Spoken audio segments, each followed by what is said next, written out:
जनक उवाच कायकृत्या सह पूर्वम् तद्वाग्विस्तरासः अथ चिन्ता सह तस्मात् एवमेव अहमास्थित प्रीत्यभावेन शब्दादे अदृश्यत्वेन च आत्मन विक्षेपैकाग्रहृदय एवमेव अहमास्थित समाध्यासादिविक्षिप्तौ व्यवहार समाधये एवं विलोक्य नियमम् एवमेव अहमास्थित होयोपादेय विरहात् एवं हर्ष विषादयो अभावातत्यै हे ब्रह्मन् एवमेव अहमास्थित आश्रमानाश्रमं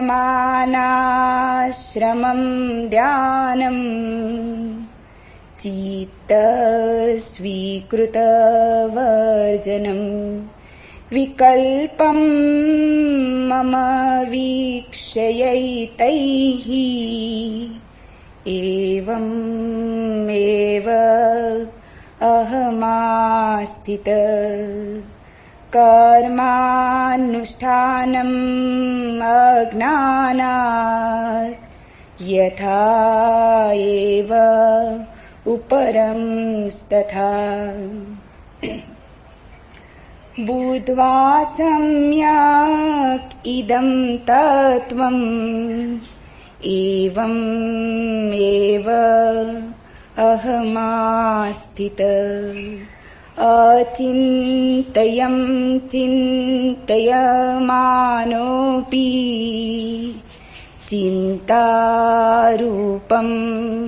भजति यसौ त्यक्त्वा तद्भावनं तस्मात् एवमेव अहमास्थित एवमेव कृतं येन स कृतार्थो भवेदसो एवमेव स्वभावोऽय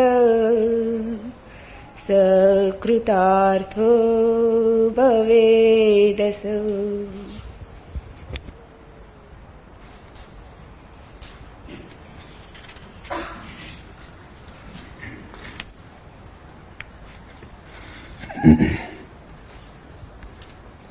हर जीवन विकल है। त्रिसित मरुस्थल की कहानी हो चुकी जग में पुरानी, किंतु वारिधि के हृदय की प्यास उतनी ही अटल है। हर जगह जीवन विकल है। हो रहा विरही अकेला, रो रहा विरही अकेला, देख तन का मिलन मेला। पर जगत में दो हृदय की मिलन आशा विफल है। हर जगह जीवन विकल है। अनुभवी इसको बताएं, व्यर्थ मत मुझसे छिपाएं। प्रेयसी के अधुर मधु में भी मिला कितना गरल है। हर जगह जीवन विकल है। मनुष्य को गौर से देखें तो मरुस्थल ही मरुस्थल मिलेगा। जीवन में किसी के भीतर झांकें तो प्यास ही प्यास, अतृप्ति ही अतृप्ति मिलेगी। ऊपर से देख के मनुष्य को धोखे में मत पड़ जाना। ऊपर तो हंसी है, मुस्कुराहट है, फूल सजा लिए, भीतर जीवन बहुत विकल है। वस्तुतः भीतर विकलता है, इसलिए बाहर फूल सजा लिए। भीतर आंसू हैं, इसलिए बाहर मुस्कुराहटों का आयोजन कर लिया है। फ्रेडरिक नीत्शे ने कहा है, मैं हंसता हूं, लोग सोचते हैं खुश हूं। मैं खुश हूं, मैं हंसता हूं इसलिए कि कहीं रोने ना लगूं। अगर न हंसा तो रोने लगूंगा। हंस हंस के छिपा लेता हूं आते हुए आंसुओं को। हम बाहर तो कुछ और दिखाते, भीतर हम कुछ और हैं, इसलिए बड़ा धोखा पैदा होता है। काश हर व्यक्ति अपने जीवन की कथा को खोल के रख दे तो तुम बहुत हैरान हो जाओगे। इतना दुख है, दुख ही दुख है। सुख की तो बस आशा है, आशा है कि मिलेगा कभी, आशा है आज नहीं तो कल, कल नहीं तो परसों, इस जन्म में नहीं तो अगले जन्म में, पृथ्वी पर नहीं तो स्वर्ग में, बस आशा है। हाथ में तो राख है, प्राणों में तो बुझापन है। इस सत्य से जो जागा उसके जीवन में ही क्रांति घटित होती है। होता ऐसा है कि हम दूसरे को धोखा देते देते अपने को भी धोखा दे लेते। हंसते हैं ताकि दूसरे को पता ना चले आंसुओं का। दूसरा हमें हंसते देखता है, भरोसा कर लेता है कि हम प्रसन्न हैं। उसके भरोसे पर धीरे धीरे हम भरोसा कर लेते हैं कि हम जरूर प्रसन्न होंगे, तभी तो लोग भरोसा करते हैं। ऐसा धोखा बड़ा गहरा है। जिस आदमी ने अमेरिका में पहला बैंक खोला, उससे किसी ने पूछा जब वो बड़ा सफल हो गया कि तुमने बैंक खोला कैसे? उसने कहा मैंने किताबों में पढ़ा, यूरोप में बैंक है, उनके संबंध में मैंने भी अपने द्वार पर एक तख्ती लगा दी, बैंक। घंटे भर बाद एक आदमी आया और $200 जमा करवा गया। सांझ दूसरा आदमी आया और $150 जमा करवा गया। तीसरे दिन तक तो मेरी हिम्मत इतनी बढ़ गई कि मेरे भी पास जो $20 थे वो भी मैंने अपने बैंक में जमा करा दिए। ऐसे भरोसा पैदा हो जाता।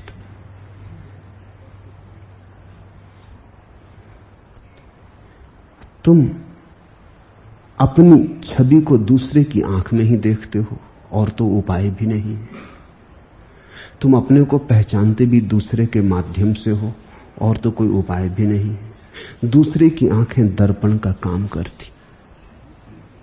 अब अगर दर्पण के सामने तुम मुस्कुराते हुए खड़े हो गए तो दर्पण क्या करे? दर्पण बता देता है कि मुस्कुराहट है होंठों पर। दर्पण में मुस्कुराहट देख के तुम्हें भरोसा आ जाता है कि जरूर मैं खुश होऊंगा। ऐसा बार बार करने से, दोहराने से असत्य भी सत्य मालूम होने लगते। फिर हम डरते कि कहीं सत्य का पता ना चल जाए, तो हम अपने भीतर देखना बंद कर देते। हम फिर बाहर ही देखते।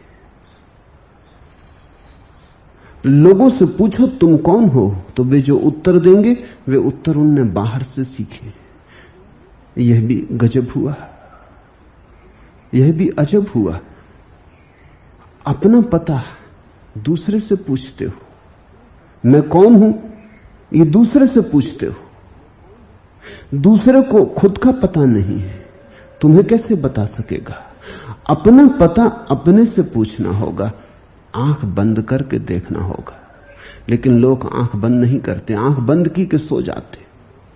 इसलिए तो कभी कभी जब तुम आंख बंद करते हो, नींद नहीं आती, तो बड़ी तकलीफ होती। वो तकलीफ नींद न आने के कारण नहीं, वो तकलीफ इसलिए है कि आंख खुली रहे तो दूसरे दिखाई पड़ते रहते। आंख बंद हो जाए और नींद ना आए तो अपने भीतर का उपद्रव दिखाई पड़ने लगता है। कूड़ा, करकट, नरक, परत परत खुलने लगती, उससे घबराहट होती। नींद न आने के कारण घबराहट नहीं है। घड़ी भर नींद ना आई तो क्या बिगड़ जाएगा, लेकिन हम दो ही उपाय जानते हैं। आंख खुली हो तो कहीं उलझे रहें, आंख बंद हो तो नींद में डूब जाएं। आंख बंद करके जागे रहना कठिन है, क्योंकि आंख बंद करके फिर हमें अपनी असली तस्वीर दिखाई पड़ने लगती, और वो असली तस्वीर बहुत सुंदर नहीं। आत्मज्ञानी कुछ भी कहें, हमें उनकी बात पर भरोसा नहीं आता। वे तो कहते हैं परमात्मा विराजमान है। हम तो जब भी भीतर देखते हैं तो अंधेरा, नरक, दुख, पीड़ा, अतीत के सब टूटे हुए सपने, खंडहर, हाथ तो कुछ लगा नहीं कभी, अतृप्ति की कतार पर कतारें वही हाथ लगती हैं। ज्ञानी कहते हैं भीतर बड़ा प्रकाश है। हम तो जब भीतर जाते तो अंधेरे ही अंधेरे से मिलना होता, बड़ी घबराहट होने लगती। अमावस की रात मालूम होती, पूर्णिमा तो दूर, छोटा मोटा चांद भी नहीं होता, दूज का चांद भी नहीं होता, रोशनी का कोई पता नहीं चलता। एक अंधेरे की गर्त में डूबने लगते हैं, घबराहट होती। दूसरे से पूछ पूछ के हमने झूठा आत्म परिचय बना लिया है। ज्ञानी ठीक कहते हैं कि भीतर परमात्मा है और प्रकाश है, लेकिन इस अंधेरी घाटी से गुजरना होगा। अंधेरी घाटी से गुजरना कीमत चुकाना है, नहीं तो जीवन विकल रहेगा।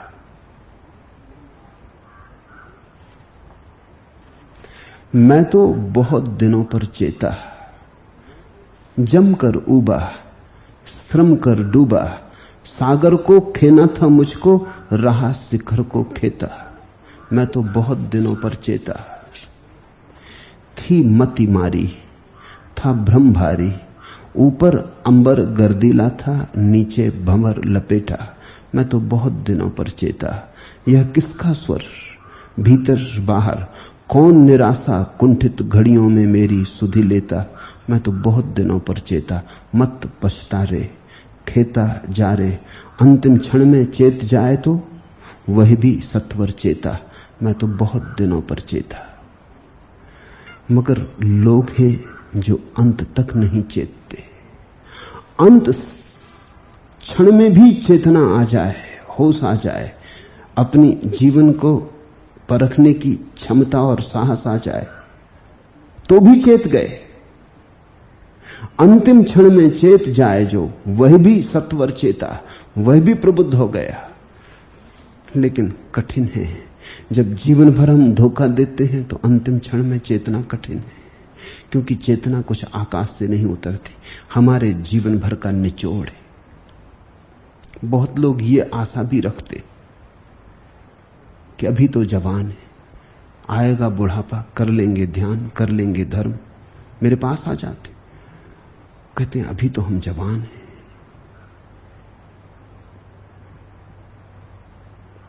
बूढ़े भी मेरे पास आते हैं, उनको भी अभी पक्का नहीं हुआ कि बूढ़े हो गए, वो भी कहते हैं अभी तो बहुत उलझने हैं,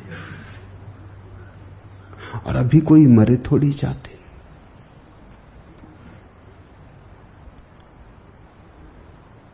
अभी तो समय पड़ा है, कर लेंगे, टालते चले जाते, मरते मरते जबकि श्वास छूटने लगती, दूसरे राम राम जपते तुम्हारे कान में, दूसरे गंगा जल पिलाते तुम्हें।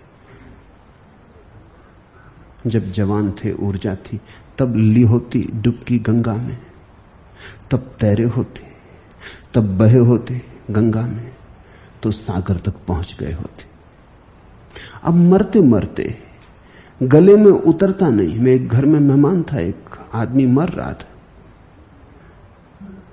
उसके बेटे उसको गंगा जल पिला रहे हैं, वो जा नहीं रहा गले में, वो मर ही चुका है। किसको धोखा दे रहे? पंडित मंत्र पाठ कर रहा है, उसको होश नहीं है, वो आदमी बेहोश पड़ा है, उसकी आखिरी सांस लथड़ रही, पानी गटकने की तक क्षमता नहीं रह गई है, अब राम को गटकना बहुत मुश्किल हो जाएगा।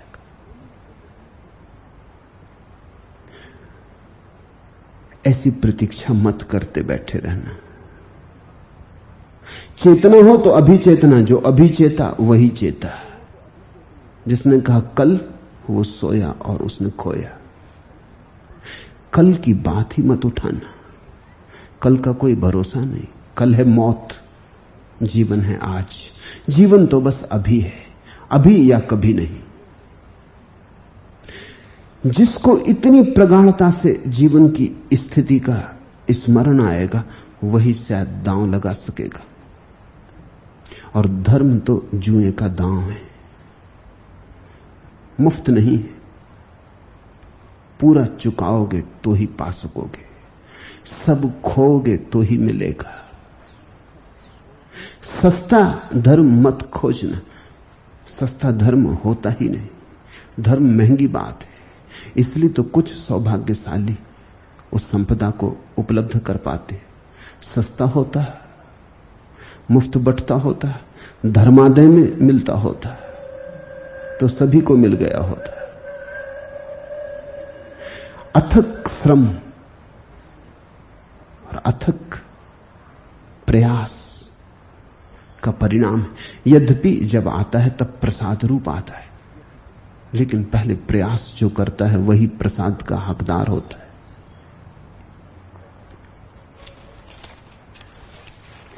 आज के सूत्र अत्यंत क्रांतिकारी सूत्र है। खूब साक्षी भाव रख के समझोगे तो ही समझ में आएंगे, अन्यथा चूक जाओगे। शायद ऐसे सूत्र कभी तुमने सुने भी ना होंगे। इससे ज्यादा और क्रांतिकारी सूत्र हो भी नहीं सकते। इसलिए मैं निरंतर कहता हूं कि अष्टावक्र की गीता पर सुधार करना संभव नहीं। आखिरी बात और आखिरी ढंग से कह दी। हो गए 5000 साल, लेकिन 5000 सालों में फिर इससे और कीमती वक्तव्य नहीं दिया जा सका। कभी कभी ऐसा होता है, कोई कोई वक्तव्य आखिरी हो जाता है, फिर उसमें सुधार संभव नहीं होता, वो पूर्ण होता है, उसमें सुधार का उपाय नहीं होता, उसको सजाया भी नहीं जा सकता है। तुमने कभी देखा, अगर कुरूप स्त्री आभूषण पहन ले, सुंदर वस्त्र पहन ले तो अच्छी लगने लगती, लेकिन अति सुंदर स्त्री अगर आभूषण पहनने लगे तो भद्दी हो जाती। सौंदर्य का अर्थ ही यह है कि अब कोई आभूषण सौंदर्य को बढ़ा ना सकेंगे, कम कर देंगे। इसलिए जब भी कोई समाज सुंदर होने लगता है तो वहां से आभूषण विदा होने लगते। जितना कुरूप समाज होता उतना आभूषण, उतने वस्त्र, उतना रंग रोगन, उतनी झूठ। जब कोई सुंदर होता है तो सौंदर्य काफी होता है, आभूषण भी सौंदर्य को विकृत कर देते। ये सीधे सीधे वचन है, मगर ये सुंदरतम है। ये तुम्हारे हृदय में पहुंच जाए तो सौभाग्य। जनक ने कहा, पहले मैं शारीरिक कर्म का न सहारने वाला हुआ, फिर वाणी के विस्तृत कर्म का न सहारने वाला हुआ, और उसके बाद विचार का न सहारने वाला हुआ। इस प्रकार मैं स्थित हूं। जनक कह रहे हैं, काय कृत्यास पूर्वम ततो बाग विस्तरास, अथ चिंता से स्मादेव मेवाहम आस्थिता। इस सूत्र का अर्थ है कि देह चलती है अपने कारण, मन चलता है अपने कारण, वाणी चलती है अपने कारण। तुम नाहक उससे अपने को जोड़ लेते हो। जोड़ने के कारण भ्रांति हो जाती। मैंने सुना है कि एक सम्राट अपने घोड़े पर बैठकर यात्रा को जाता था। राह पर लोग झुक झुक के प्रणाम करने लगे। घोड़ा बिल्कुल अकड़ गया। घोड़ा तो खड़ा हो गया, घोड़े ने तो चलने से इंकार कर दिया। पुराने जमाने की कथा है, जब घोड़े बोला करते थे। सम्राट ने कहा, ये तुझे क्या हुआ, पागल हो गया, रुकता क्यों, ठिठकता क्यों? उसने कहा, उतरो नीचे। मुझे अब तक पता ही नहीं था कि मैं कौन हूं, इतने लोग नमस्कार कर रहे। नमस्कार हो रहा है सम्राट को। घोड़े ने समझा मुझे हो रहा है।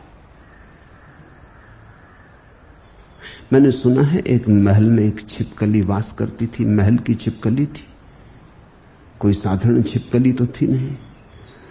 तो कुछ गांव में अगर छिपकलियों का कोई आयोजन इत्यादि हो तो जैसा बुलाते हैं राष्ट्रपति को, प्रधानमंत्री को, ऐसा उसे उद्घाटन इत्यादि के लिए बुलाते थे। लेकिन वो जाती नहीं थी, अपने सहयोगियों को भेज देती थी। उपराष्ट्रपति को भेज दिया। छिपकलियों ने पूछा कि देवी तुम क्यों नहीं आती? उसने कहा, मैं आ जाऊं तो ये महल गिर जाए, छप्पर को संभाले कौन? छिपकली छप्पर को संभाले हुए। हंसो मत, छिपकली को ऐसी भ्रांति हो तो आश्चर्य नहीं, मनुष्य ऐसी भ्रांति में जीता है। शरीर अपने से चल रहा है, लेकिन तुम एक भ्रांति में पड़ जाते हो कि मैं चला रहा हूं। मन अपने से चल रहा है, लेकिन तुम भ्रांति में पड़ जाते हो कि मैं चला रहा हूं। ये पहला सूत्र ये कह रहा है कि सबसे पहले तो मैंने ये जाना कि शरीर को मेरे सहारने की कोई आवश्यकता नहीं, शरीर अपने ही सहारे चल रहा है। तो सबसे पहले मैं शारीरिक कर्म का न सहारने वाला हुआ। मैंने ये भ्रांति छोड़ दी कि मैं चला रहा हूं। रात तुम सोते हो तब भी तो शरीर चलता रहता, भोजन पचता रहता, तुम्हारी जरूरत तो रहती नहीं। तुमने कभी किसी को कोमा में पड़े देखा हो, महीनों से बेहोश पड़ा है, तो भी खून बहता रहता, हृदय धड़कता रहता, श्वास चलती रहती, तुम्हारी कोई जरूरत तो नहीं। तुम्हारे बिना भी तो सब मजे से चलता रहता है। सच तो यह है कि चिकित्सक कहते हैं कि तुम्हारे कारण बाधा पड़ती, इसलिए अगर कोई मरीज सो न सके तो बीमारी ठीक होना मुश्किल हो जाती, क्योंकि वो बाधा डालता है। सो जाता है तो बाधा बंद हो जाती, शरीर अपने को रास्ते पे ले आता है, बीच का उपद्रव हट जाता है, ये हस्तक्षेप हट जाता है। इसलिए नींद हजारों दवाओं की दवा है, क्योंकि नींद में तुम तो खो गए, शरीर को जो करना है वो स्वतंत्रता से कर लेता है, तुम बीच बीच में नहीं आते। जनक कह रहे हैं शरीर तो अपने से चलता है, अब तक मेरी भ्रांति थी कि मैं चलाता हूं। जरा इस बात को समझो। अगर ये तुम्हें ख्याल आ जाए कि शरीर अपने से चलता है, तो तुम शरीर में रहते हुए शरीर से मुक्त हो गए। शरीर ने तुमको नहीं बांधा है, ये भ्रांति तुम्हें बांधे हुए कि तुम शरीर को चलाते। शरीर का कृत्य प्राकृतिक है और वैसा ही कृत्य मन का है, वैसा ही कृत्य शब्द का है। बुद्ध ने कहा है अपने भिक्षुओं को कि तुम मन के चलते विचारों को ऐसे ही देखो जैसे कोई राह के किनारे बैठकर रास्ते को देखता, लोग आते जाते, राह चलती रहती। ऐसे ही तुम अपने मन में चलते विचारों को देखो। इन विचारों को तुम ये मत समझो कि तुम चला रहे या कि तुम इन्हें रोक सकते हो।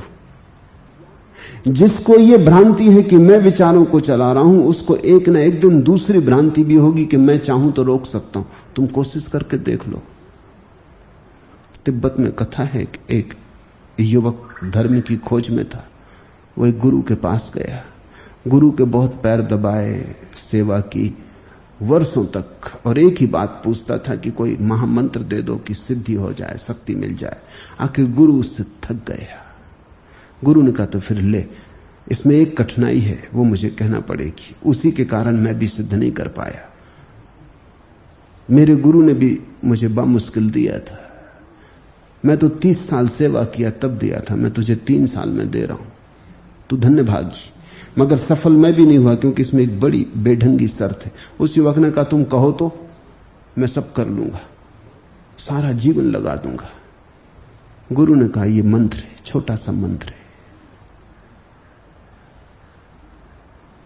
इस मंत्र को तू दोहराना, बस 5 बार दोहराना, कोई ज्यादा मेहनत नहीं। लेकिन जितनी देर ये दोहराए उतनी देर बंदर का स्मरण ना आए। उसने कहा हद हो गई, कभी बंदर का स्मरण आया ही नहीं जीवन में, अब क्यों आएगा? जल्दी से मंत्र दो। मंत्र तो तिब्बतियों का बड़ा सीधा साधा है,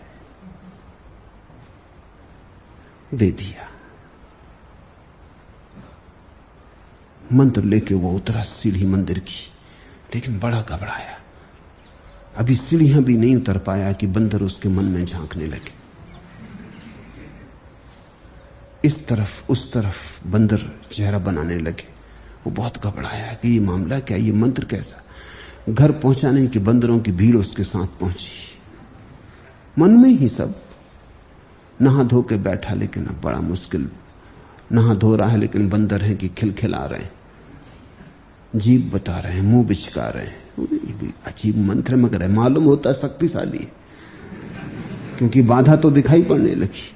रात भर बैठा, बहुत बार बैठा, फिर बैठा, उठ आए, क्योंकि 5 दफे कहना है कुल। एक आध दफे ऐसा लग जाए जोग कि 5 दफे कह ले और बंदर ना दिखाई पड़े, मगर ये ना हो सका। हर मंत्र के शब्द के बीच बंदर खड़ा। सुबह थका मांदा आया, गुरु को कहा ये मंत्र संभालो, न तुमसे सधा न मुझसे सधेगा, न ये किसी से सध सकता है, क्योंकि बंदर इसमें बड़ी बात है। अगर यही शर्त थी तो महापुरुष कही क्यों, कहते भर नहीं, दुनिया का कोई जानवर नहीं याद आया रात भर। साधारणता मन में वासना उठती, स्त्रियां दिखाई पड़ती, मगर इस रात स्त्री भी नहीं दिखाई पड़ी, बस ये बंदर ही बंदर। कहते ना तो शायद मंत्र सध जाता। गुरु ने कहा मैं भी क्या करूं, वो शर्त तो बतानी जरूरी है।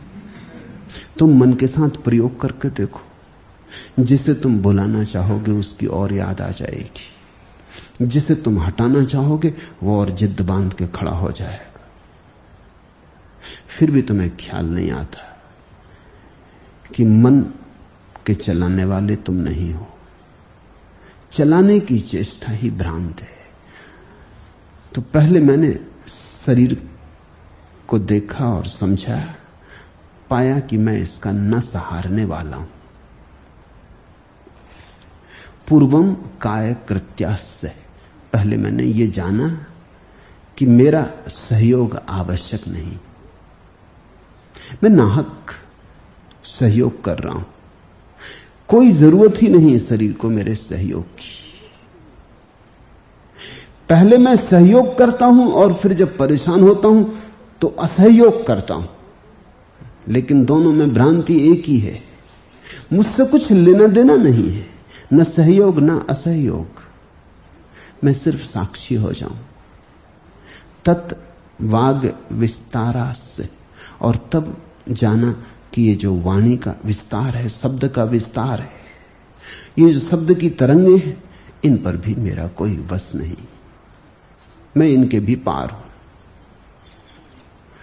अथ चिंता से, और तब जाना कि चिंतन मनन ये भी मेरे नहीं है, मैं इनसे भी पार हूं। तस्मात् एवं अहम आस्थिता, और तब से मैं अपने में स्थित हो गया। स्वयं में स्थित होने के लिए कुछ और करना नहीं, इतना ही जानना पर्याप्त है कि कर्ता मैं नहीं, कर्तापन खो जाए। नदी रुकती नहीं है, लाख चाहे उसे बांधो, ओढ़कर सैवाल वह चलती रहेगी। धूप की हल्की चुअन भी तोड़ देने को बहुत है, लहरियों का हिमाच्छादित मौन। सोन की बालू नहीं है, शुद्ध जल है, तलहटी पर रोकने वाला इसे है कौन। हवा मरती नहीं है, लाख चाहे तुम उसे तोड़ो मरोड़ो, खुशबुओं के साथ वह बहती रहेगी। आंधियों का आचरण या घना कोहरा जलजला का, काटता कब हरेपन का शीस, खेत बेहड़ या कि आंगन, जहां होगी उगी तुलसी सिर्फ देगी मुक्ति का आशीष। शिखा मिटती नहीं है, लाख अंधे पंख से उसको बुझाओ, अंचलों की ओट वह जलती रहेगी, नदी रुकती नहीं है, लाख चाहे उसे बांधो, ओढ़कर सैवाल वह चलती रहेगी। जीवन की धारा बही जाती है, तुम्हें न रोकना है न सहारा देना। तुमने इसे रोकने की कोशिश की तो तुम उलझे, तुमने इसे सहारा देने की कोशिश की तो तुम उलझे। तुम तट पर बैठ जाओ, तटस्थ हो जाओ। संस्कृत में दो शब्द हैं, तटस्थ और कूटस्थ। दोनों शब्द बड़े अद्भुत हैं। तटस्थ प्रक्रिया है कूटस्थ होने की। पहले किनारे बैठ जाओ, तट पर बैठ जाओ, बहने दो नदी की धार। तुम इसमें राग रंग ना रखो, पक्ष विपक्ष ना रखो। राग तो छोड़ो ही, विराग भी छोड़ो, क्योंकि तुमसे इसका कुछ लेना देना नहीं। तुम नहीं थे तब भी जीवन बहता था, तब भी फूल खिलते थे, कोयल कुहुकती थी, तब भी संसार में विचार की तरंगें भरी थी, तब भी सागर की छाती पर लहरें उठती, तूफान आंधियां आते थे। तुम एक दिन नहीं रहोगे, तब भी सब ऐसे ही चलता रहेगा। तुम तट पर बैठ जाओ, तटस्थ हो जाओ। तटस्थ होना साधन है। अगर तुम तट पर बैठ गए और नदी की धार को बहने दिया और तुमने कोई भी पक्षपात ना रखा, तुमने कोई निर्णय भी ना रखा मन में कि नदी अच्छी है या बुरी, तुम्हारा लेना देना क्या, जिसकी हो वो जाने। ये जीवन कैसा है, शुभ है कि अशुभ, पाप की पुण्य, ऐसा तुमने कुछ भी विचार ना किया। तुम्हारा लेना देना क्या, आए तुम अभी, कल तुम चले जाओगे। घड़ी भर का बसेरा है, रात रुक गए हो सराय में, अब सराय अच्छी कि बुरी तुम्हें क्या प्रयोजन है। सुबह डेरा उठा लोगे, जिसकी हो सराय वो फिक्र करे। तुम अगर तट पर ऐसे बैठ गए, तटस्थ हो गए, तो जल्दी ही एक दूसरी घटना घटेगी, तुम कूटस्थ हो जाओगे। कूटस्थ का ही अर्थ है अस्थिता। ये शब्द समझना, क्योंकि जनक इसे बार बार दोहराएंगे। मैं अपने में स्थित हो गया हूं, अब मेरे भीतर कोई हलन चलन नहीं। अब बाहर चलता रहे तूफान, मेरे भीतर कोई तरंग नहीं आती।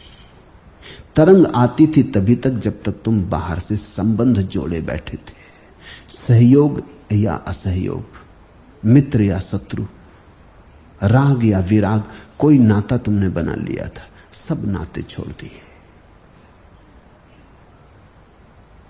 तीन शब्द हैं हमारे पास, राग, विराग, वीतराग। ये सूत्र वीतरागता के। रागी एक तरह का संबंध बनाता, विरागी भी संबंध बनाता दूसरे तरह के। किसी व्यक्ति से तुम्हें प्रेम है तो तुम्हारा एक संबंध होता, फिर किसी व्यक्ति से तुम्हारी घृणा है तो भी तुम्हारा एक तरह का संबंध होता है। मित्र से ही थोड़ी संबंध होता है, शत्रु से भी संबंध होता है। किसी से आकर्षण से बंधे हो, किसी से विकर्षण से बंधे हो, बंधे तो निश्चित ही हो। तुम्हारा मित्र मर जाए तो भी कुछ खोएगा, तुम्हारा शत्रु मर जाए तो भी कुछ खोएगा। तुम्हारे शत्रु के बिना भी तुम अकेले और अधूरे हो जाओगे। कहते हैं महात्मा गांधी के मर जाने के बाद मोहम्मद अली जिन्ना उदास रहे। जिस दिन महात्मा गांधी की मौत हुई, जिन्ना अपने बाहर बगीचे में लान पर बैठा था, और तब तक जिन्ना ने जिद की थी, यद्यपि वो गवर्नर जनरल थे पाकिस्तान के, तब तक जिद की थी कि मेरे पास कोई सुरक्षा का इंतजाम नहीं होना चाहिए। मुसलमानों का देश, उनके लिए मैं जिया, उनके लिए मैंने सब किया, उनमें से कोई मुझे मारना चाहेगा, ये बात ही फिजूल है। इसलिए तब तक बहुत आग्रह किए जाने पर भी उन्होंने कोई सुरक्षा की व्यवस्था नहीं की थी। लेकिन जैसे ही उनके सेक्रेटरी ने आकर खबर दी कि गांधी को गोली मार दी गई, जिन्ना एकदम उठ के बगीचे से भीतर चला गया। और दूसरी बात जो जिन्ना ने कही अपने सेक्रेटरी को कि सुरक्षा का इंतजाम कर लो। जब हिंदू गांधी को मार सकते तो अब कुछ भरोसा नहीं, अब किसी का भरोसा नहीं किया जा सकता। तो मुसलमान जिन्ना को भी मार सकते। उसके बाद जिन्ना के चेहरे पर वो प्रसन्नता कभी नहीं रही जो सदा थी। दुश्मन मर गया। गांधी के मरते ही जिन्ना भी मर गए, कुछ खो गया। तुम्हारा दुश्मन भी तुम्हारा संबंध है। मित्र से तो खोएगा ही कुछ, शत्रु से भी खो जाता है। तो एक तो राग का संबंध है संसार से, फिर एक विराग का संबंध है। कोई धन के लिए दीवाना है, कोई धन से डरा हुआ है और भागा हुआ है। किसी के मन में बस चांदी के सिक्के ही तैरते, और कोई इतना डरा है कि अगर रुपया उसे दिखा दो तो वो कपने लगता है। सन्यासी हैं जो रुपये को नहीं छूते। मैं एक सन्यासी के पास मेहमान हुआ, वो रुपयों को नहीं छूते। मैंने उनसे पूछा कि रुपयों को नहीं छूते? वो बोले मिट्टी है। मैंने कहा मिट्टी को तो तुम छूते हो। अगर सच में ही मिट्टी है तो रुपयों को छूते क्यों नहीं? मिट्टी के साथ तो तुम्हें कोई ऐतराज मैंने देखा नहीं। वो तड़प बेचैन हुए। उनके शिष्य भी बैठे थे, वो जरा बड़ी परेशानी में पड़े कि अब क्या कहें, क्योंकि मिट्टी को छुए बिना तो चलेगा नहीं। मैंने कहा बोलो, अगर सच में मिट्टी है, लेकिन मुझे शक है कि अभी रुपया मिट्टी हुआ नहीं। अभी रुपये में राग की जगह विराग आ गए। संबंध पहले मित्र का था, अब शत्रु का हो गया। तो तुम शीर्षासन करने लगे, उल्टे खड़े हो गए, लेकिन तुम आदमी वही के वही हो। एक और सन्यासी के पास एक बार मैं मेहमान हुआ। वो एक बड़े मंच पर बैठे थे। उनके पास एक छोटा मंच था, उस पर एक दूसरे सन्यासी बैठे थे। वो मुझसे कहने लगे कि आप जानते हैं इस छोटे मंच पर कौन बैठा? मैंने कहा मैं तो नहीं जानता, मैं पहली दफे यहां आपके निमंत्रण पर आया।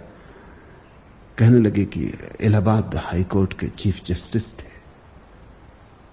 मगर बड़े विनम्र आदमी हैं। देखो मेरे साथ तख्त पे भी नहीं बैठते, छोटा तख्त बनवाया। मैंने उनसे कहा कि आपको ये याद रखने की आवश्यकता क्या है कि हाई कोर्ट के चीफ जस्टिस थे, और जहां तक मैं देख रहा हूं इन सज्जन को ये प्रतीक्षा कर रहे हैं कि कब आप लुढ़को, और ये चढ़ बैठे। माना कि आपसे ने छोटा तख्त बनाया, लेकिन इनसे भी नीचे दूसरे बैठे। उनसे तो ने थोड़ा ऊंचा बनाया ही, और जिस ढंग से ये बैठे उससे साफ जाहिर हो रहा है कि रास्ता देख रहे हैं। सीढ़ी बना ली है इन्हें, आधे में आ गए हैं, बाकी सब पीछे हैं आपके शिष्य। आपके लुढ़कते ही ये ऊपर बैठेंगे।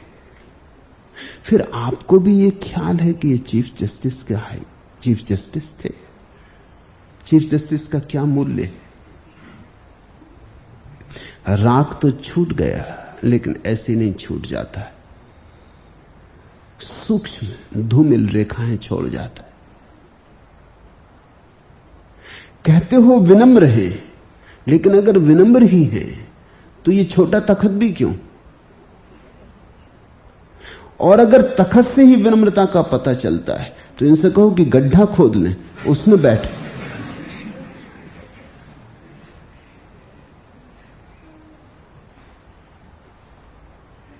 ये विनम्रता अहंकार का ही एक रूप है। ये थोथी और झूठी, और कहती कुछ है कुछ और। रागी विरागी हो जाता है, विपरीत भाषा बोलने लगता है। अगर तुम मंदिरों में जाओ, साधु सन्यासियों के सत्संग में जाओ, सन्यासी जिनको मैं सत्यानाशी कहता हूं, उनकी बात सुनो, तो तुम एक बात निश्चित पाओगे, उन्हीं चीजों की वे निंदा कर रहे हैं जिनमें तुम्हें रस है। अगर तुम्हें धन में रस है तो वे धन की निंदा कर रहे हैं। तुम्हें अगर काम वासना में रस है तो वे काम वासना की निंदा कर रहे हैं। तुम्हें अगर स्त्री में रस है तो वो स्त्री का जैसा बीभत्स चित्र खींच सके वैसा खींचने की चेष्टा कर रहे। लेकिन ये सारी चेष्टा एक ही बात बताती है, रस विपरीत तो हुआ, बदला नहीं। राग विराग तो बना, गया नहीं। वीतराग का अर्थ है जहां राग और विराग दोनों गए। वीतराग का अर्थ है जहां तुमने इतना ही जाना कि न मेरी किसी से शत्रुता है और न मेरी किसी से मित्रता है, मैं अकेला हूं, असंग, अछूता, कुंवारा। तस्मात् एवं अहम अस्थिता, और इस कारण मैं स्वयं में हूं और इस प्रकार मैं स्थित हुआ हूं। ये जनक और अष्टावक्र के बीच जो चर्चा है, ये अद्भुत संवाद है। अष्टावक्र ने कुछ बहुमूल्य बातें कही, जनक उन्हीं बातों की प्रतिध्वनि करते हैं। जनक कहते हैं कि ठीक कहा, बिल्कुल ठीक कहा, ऐसा ही मैं भी अनुभव कर रहा हूं। मैं अपने अनुभव को अभिव्यक्ति देता हूं, इसमें कुछ प्रश्न उत्तर नहीं है। एक ही बात को गुरु और शिष्य दोनों कह रहे हैं, एक ही बात को अपने अपने ढंग से दोनों ने गुनगुनाया है। दोनों के बीच एक गहरा संवाद है। ये संवाद है, ये विवाद नहीं है। कृष्ण और अर्जुन के बीच विवाद है। अर्जुन को संदेह है, वो नई नई शंकाएं उठाता है। चाहे प्रकट रूप से कहता भी ना हो कि तुम गलत कह रहे हो, लेकिन अब प्रकट रूप से कहे चला जाता है कि अभी मेरा संशय नहीं मिटा। वो एक ही बात है, वो कहने का सज्जनोचित ढंग है कि अभी मेरा संशय नहीं मिटा, अभी मेरी शंका जिंदा है। तुमने जो कहा वो जचा नहीं। तो अगर कोई उपद्रवी हो तो सीधा कहता है तुम गलत। अगर कोई सज्जन सुशील हो, कुलीन हो, तो कहता है अभी मुझे जचा नहीं। बस इतना ही फर्क है, लेकिन विवाद तो है। ये गीता जनक और अष्टावक्र के बीच जरा भी विवाद नहीं है। जैसे दो दर्पण एक दूसरे के सामने रखे हो और एक दूसरे दर्पण में एक दूसरे दर्पण की छवि बन रही। एक महिला एक दुकान पर गई, उसके दो जुड़वा बेटे, दोनों के लिए कपड़े खरीदती थी। क्रिसमस का त्योहार करीब, दोनों ने कपड़े पहने, एक से कपड़े दोनों के लिए खरीदे। दोनों बड़े सुंदर लग रहे थे। दुकानदार ने कहा कि तुम दोनों जाके पीछे दर्पण लगा है, वहां खड़े होकर देख लो। उस महिला ने कहा जरूरत नहीं, ये एक दूसरे को देख लेते हैं और समझ लेते हैं कि बात हो गई। दर्पण की क्या जरूरत, दोनों जुड़वा हैं, एक जैसे लगते, एक जैसे कपड़े पहनते। ये दर्पण कभी देखते ही नहीं, ये एक दूसरे को देख लेते हैं, बात हो जाती है। कुछ ऐसा जनक और अष्टावक्र के बीच घट रहा है। दर्पण दर्पण के सामने खड़ा है,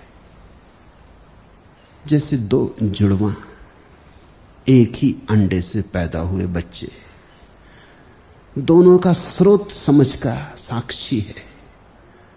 दोनों की समझ बिल्कुल एक है। भाषा चाहे थोड़ी अलग अलग हो,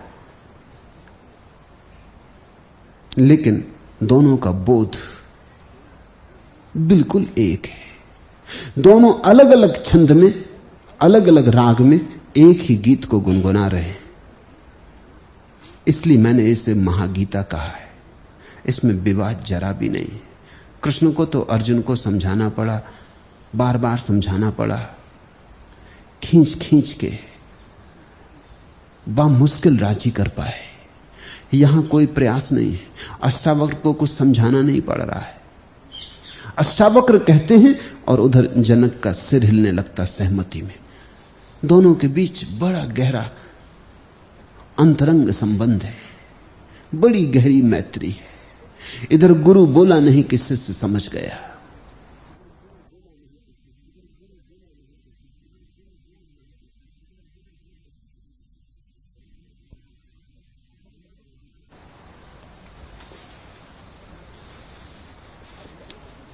शब्द आदि ऐन्द्रिक विषयों के प्रति राग के अभाव से और आत्मा की अदृश्यता से जिसका मन विक्षोभों से मुक्त होकर एकाग्र हो गया, ऐसा ही मैं स्थित हूं।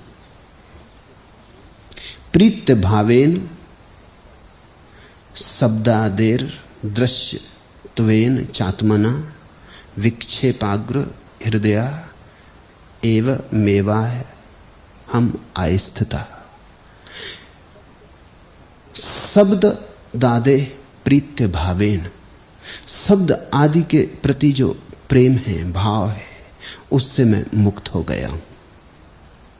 शब्द में बड़ा रस है, शब्द का अपना संगीत है, शब्द का अपना सौंदर्य है। शब्द के सौंदर्य से ही तो काव्य का जन्म होता है। शब्द में जो बहता हुआ रस है, उसको ही एक श्रृंखला में बांध लेने का नाम ही तो कविता है। शब्द को अगर तुम गुनगुनाओ तो मीठे शब्द हैं, कड़वे शब्द हैं, सुंदर शब्द हैं, असुंदर शब्द हैं। कोई तुम्हें गाली दे जाता है, वो भी उन्हीं वर्णमाला से बने अक्षरों का उपयोग कर रहा है। कोई तुमसे कह जाता है मुझे तुमसे बड़ा प्रेम है, कोई धन्यवाद दे जाता है। इन सभी में एक ही वर्णमाला है, कोई गाली दे कि कोई तुम्हारी प्रशंसा करे। लेकिन कुछ शब्द हृदय पर अमृत की वर्षा कर देते, कुछ शब्द कांटे चुभा जाते, कुछ घाव बना जाते। शब्द की बड़ी पकड़ है, बड़ी जकड़ है आदमी के मन पर। हम शब्द से ही जीते। तुम अगर गौर करो, किसी ने कहा मुझे तुमसे बड़ा प्रेम है, तुम कैसे प्रफुल्लित हो जाते हो।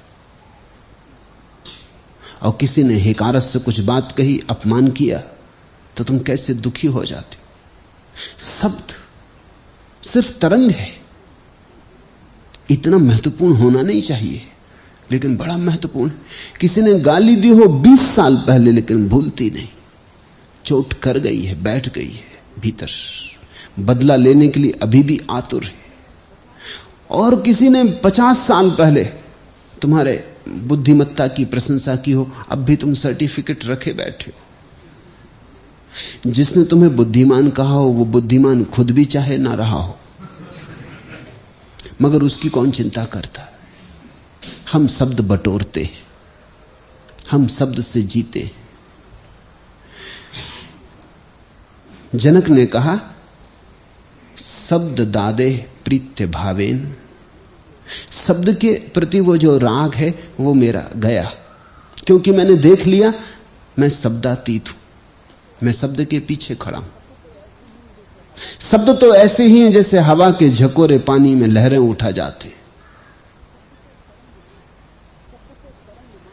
शब्द तो तरंग मात्र है, ना अच्छे हैं ना बुरे हैं। इसलिए अगर कोई दूसरा व्यक्ति किसी दूसरी भाषा में तुम्हें कुछ कहे तो कुछ परिणाम नहीं होता, चाहे वो गालियां ही दे रहा हो। खलील जिब्रान की एक कहानी, एक आदमी परदेश गया, वो एक बड़े होटल के सामने खड़ा है, लोग भीतर आ रहे हैं, जा रहे हैं, बैरे लोगों का स्वागत कर रहे हैं। उसने समझा कि कोई राजभोज है, वो भी चला गया, उसका भी स्वागत किया गया, उसको भी बिठाया गया, थाली लगाई गई, उसने भोजन किया। उसने कहा अद्भुत नगर है, इतना अतिथि सत्कार। फिर बैरा तस्तरी में रख के उसका बिल ले आया, लेकिन वो समझा कि बड़े अद्भुत लोग हैं, लिख के धन्यवाद भी दे रहे हैं कि आपने बड़ी कृपा की कि आप आए। वो झुक झुक के नमस्कार करने लगा। वो बोला कि बड़ा खुश हूं, मगर वो बैरा कुछ समझ में ना आया बैरा को कि मामला क्या, ये झुक किस लिए रहा, नमस्कार किस लिए कर रहा, कुछ समझा नहीं। तो मैनेजर को बुला लाया। उस आदमी ने समझा कि हद हो गई, अब खुद मालिक आ रहा महल का। वो झुक झुक कर नमस्कार करने लगा और बड़ी प्रशंसा करने लगा, लेकिन एक दूसरे की बात किसी को समझ में ना आए। मैनेजर ने समझा या तो पागल है या हद दर्जे का धूर्त। उसको पुलिस के हवाले कर दिया। वो समझा कि अब शायद सम्राट के पास ले जा रहे। वो ले जाया गया अदालत में। मजिस्ट्रेट बैठा था, वो समझा कि सम्राट। मजिस्ट्रेट ने सारी बात समझने की कोशिश की, लेकिन समझने का वहां कोई उपाय न था। वो भाषा एक दूसरे की कोई जानता न था। आखिर उसने दंड दिया कि कुछ भी हो, इसको गधे पे बिठा के तख्ती लगा के इसके गले में कि धूर्त है, दगाबाज है और दूसरे लोग सावधान रहें, ताकि ये गांव में किसी और को धोखा न दे सके। इसकी फेरी लगवाई जाए। जब उसको गधे पे बिठाया जाने लगा, तब तो उसकी आंख से आंसू बहने लगे आनंद के। उसने कहा हद हो गई, अब जुलूस निकाला जा रहा है। मैं सीधा साधा आदमी, मैं कोई नेता वगैरह नहीं हूं, मगर मेरा जुलूस निकाला जा रहा है। ये तो बिल्कुल गरीब आदमी हूं, ये तो नेताओं को शोभा देता, ये आप क्या कर रहे हैं? मगर कोई उसकी सुने नहीं। जब वो गधे पे बैठ के गांव में घूमने लगा तो स्वभाव था भीड़ भी पीछे चली, बच्चे चले शोरगुल मचाते। उसकी प्रसन्नता का ठिकाना नहीं है। जीवन में ऐसा कभी अवसर मिला नहीं था। एक ही बात मन में चुभने लगी कि आज कोई अपने देश का होता और देख लेता। जाके कहूंगा तो कोई मानेगा भी नहीं। वो बड़ी गौर से देख रहा है भीड़ में। जब बीच चौरस्ते पर उसका जुलूस पहुंचा, शोभा यात्रा, और काफी भीड़ इकट्ठी हो गई, तो उसे भीड़ में एक आदमी दिखाई पड़ा। वो आदमी उसके देश का था। वो चिल्लाया, अरे मेरे भाई देखो क्या हो रहा है। लेकिन वो दूसरा आदमी तो इस देश की भाषा समझने लगा था, यहां कई साल रह चुका था। उसने ऐसा सिर झुका कि वो भीड़ में से निकल गया कि कोई दूसरा ये न देख ले कि हमारा इनसे संबंध है। लेकिन गधे पर बैठे हुए नेता ने समझा कि हद हो गई, ईर्ष्या की भी एक सीमा हो। भाषा समझ में ना आए तो फिर मनगढ़ंत है सब हिसाब।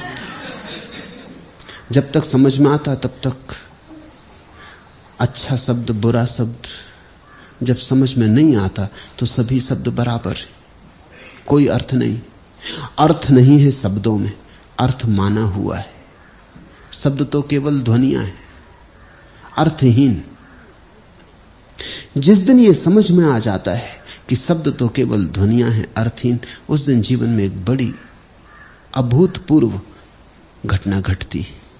तुम शब्द से मुक्त होते हो तो तुम समाज से भी मुक्त हो जाते हो, क्योंकि समाज यानी शब्द।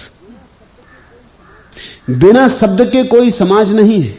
इसलिए तो जानवरों का कोई समाज नहीं होता, आदमियों का समाज होता है। समाज के लिए भाषा चाहिए, दो को जोड़ने के लिए भाषा चाहिए। अगर दो के बीच भाषा ना हो तो जोड़ नहीं पैदा होता। तो भाषा समाज को बनाती, भाषा आधार है। अब जिस व्यक्ति को सच में ही सन्यासी होना हो, उसे समाज से भागने की कोई जरूरत नहीं। सिर्फ भाषा का जो राग विराग है उससे मुक्त हो जाना काफी है। बस इतना जान ले कि शब्द तो मात्र ध्वनियां हैं, अर्थहीन, मूल्यहीन, न अच्छे हैं न बुरे। ऐसा जानते ही तुम अचानक पाओगे तुम मुक्त हो गए समाज से। अब तुम्हें कोई न तो गाली दे के दुखी कर सकता, न खुशामद करके तुम्हें प्रसन्न कर सकता। जिस दिन तुम लोगों के दुख देने और सुख देने की क्षमता के पार हो गए, उस दिन तुम पार हो गए। शब्द आदि ऐन्द्रिक विषयों के प्रति राग के अभाव से और आत्मा की अदृश्यता से जिसका मन विक्षोभों से मुक्त होकर एकाग्र हो गया, ऐसा ही मैं स्थित हूं। आत्मा अदृश्य है और सब दृश्य है। आत्मा अदृश्य है, होनी ही चाहिए। अगर आत्मा भी दृश्य हो तो किसके लिए दृश्य होगी? आत्मा दृष्टा है। तुम सब कुछ देखते हो आत्मा से, आत्मा को नहीं देखते। इसलिए तो लोग आत्मा को विस्मरण कर बैठे। आंख से सब दिखाई पड़ता है, बस आंख दिखाई नहीं पड़ती। हाथ से तुम सब पकड़ सकते हो, लेकिन इसी हाथ को इसी हाथ से नहीं पकड़ सकते। आत्मा तो दृष्टा है। चाहे बाहर लगे इन हरे वृक्षों को देखो, चाहे बैठे जनसमूह को देखो, चाहे अपनी देह को देखो, चाहे आंख बंद करके अपने विचारों को देखो, और गहरे उतरो भावों की सूक्ष्म तरंगों को देखो, लेकिन तुम तो सदा देखने वाले हो। तुम कभी भी दृश्य नहीं बनते। आत्मा अदृश्य है। आत्मा कभी विषय नहीं बनती, अविषय है। हटती जाती पीछे, हटती जाती पीछे। तुम जो भी देखते जाओ, समझ लेना कि वही तुम नहीं हो। तुम तो सिर्फ देखने वाले हो। इसलिए आत्मदर्शन शब्द झूठा है। आत्मा का कभी दर्शन नहीं होता। किसको होगा? उपयोग के लिए ठीक है, काम चलाऊ है, लेकिन बहुत अर्थपूर्ण नहीं है। दर्शन तो आत्मा का कभी नहीं होता। आत्मा की अनुभूति होती है जब सभी दृश्य समाप्त हो जाते हैं और देखने को कुछ भी नहीं बचता, सिर्फ देखने वाला अकेला बचता है। तब ऐसा नहीं होता कि तुम देखते आत्मा को, क्योंकि देखने में फिर खंड हो जाएगा।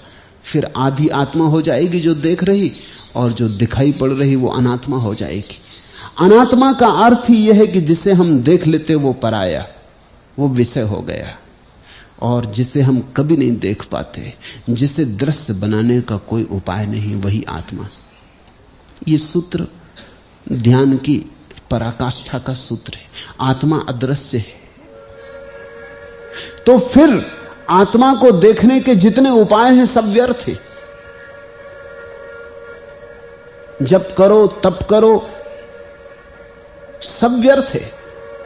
यह बात जिसकी समझ में आ गई कि आत्मा को तो देखा नहीं जा सकता, क्योंकि आत्मा तो सदा देखने वाली है, उसके लिए फिर अब कोई साधन न रहे। आत्मना अदृश्यत्वेन, आत्मा अदृश्य है, ऐसी प्रतीति और अनुभूति के हो जाने से विक्षेपाग्र हृदय, हृदय से सारे विक्षेप विसर्जित हो गए। अब कोई तनाव नहीं है, अब कोई खोज नहीं है। आत्मा की खोज करने की भी खोज नहीं। अब इतनी भी वासना नहीं बची कि आत्मा को जाने, क्योंकि आत्मा को जाना नहीं जा सकता। आत्मा तो जानने का स्रोत है। एवं अहम अस्थिता, और इसलिए मैं अपने में स्थित हो गया हूं, क्योंकि अब करने को कुछ बचा ही नहीं। संसार अपने से चल रहा है, मन की धारा अपने से बह रही है, वहां कुछ करने को नहीं है। शायद कोई कहे कि चलो संसार अपने से बह रहा, मन की धारा अपने से बह रही, कुछ करने को नहीं, परमात्मा इनका करता है। लेकिन तुम अपने को तो खोजो, तो उस खोज से फिर नया तनाव पैदा होगा, फिर नई वासना, नई इच्छा, फिर नया संसार। जनक कहते हैं वो भी अब सवाल नहीं है, खोजना किसको है? मैं तो खोजने वाला हूं, तो खोजना किसको है? मैं शुद्ध बुद्ध चिन्ह मात्र, ऐसा जानकर स्थित हो गया हूं। ऐसा जानने में ही स्थिति आ गई है। ऐसा जानने के कारण ही सब अथिरता चली गई, स्थिरता बन गई।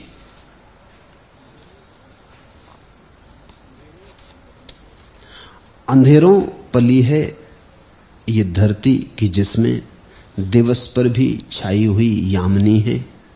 मेरा शरीर धरती निवासी है तो क्या, मेरी आत्मा तो गगन गामिनी है। शरीर होगा धरती पर, आत्मा तो गगन गामिनी है। आत्मा तो गगन है, आत्मा तो आकाश जैसी है, असीम।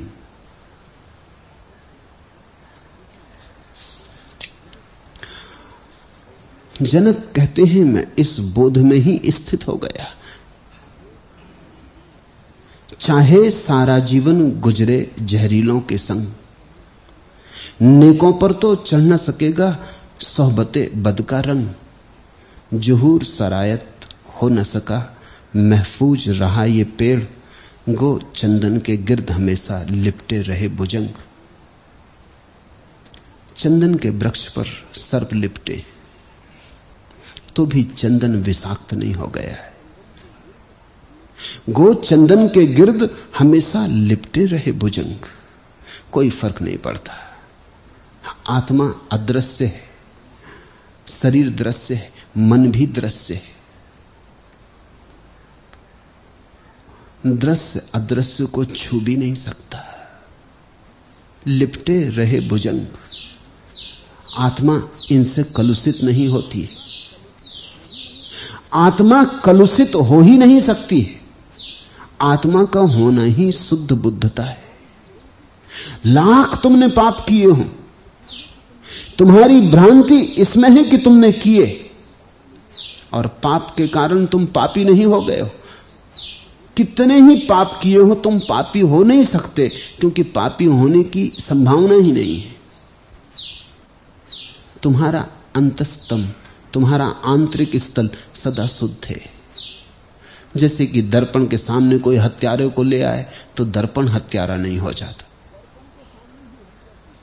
दर्पण के सामने ही हत्या की जाए तो भी दर्पण हत्यारा नहीं हो जाता। दर्पण के सामने ही खून गिरे तो भी दर्पण पर हत्या का जुर्म नहीं है। जो भी हुआ है शरीर और मन में हुआ है। इन दोनों के पार तुम्हारा होना अतीत है, अतिक्रमण करता है। न वहां कोई तरंग कभी पहुंची है, न पहुंच सकती। ऐसा जानकर मैं स्थित हूं। हम तो जो दृश्य है उससे उलझ गए और दृष्टा को भूल गए। मुल्ला नसरुद्दीन एक रात जूते खरीदने बाजार गया। एक साहब जूता खरीद रहे थे, वो भी उनके पास ही बैठ गया।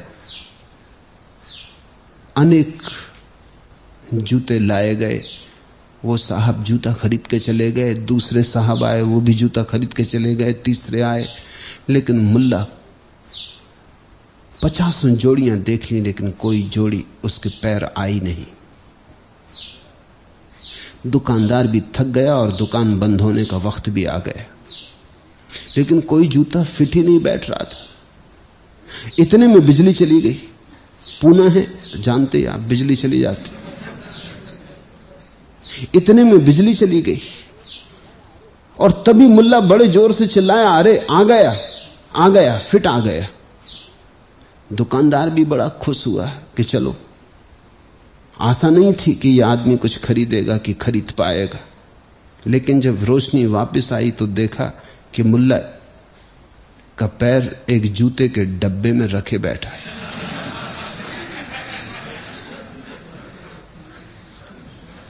जब रोशनी आएगी तब तुम पाओगे कि कहां तुम पैर रखे बैठे हो।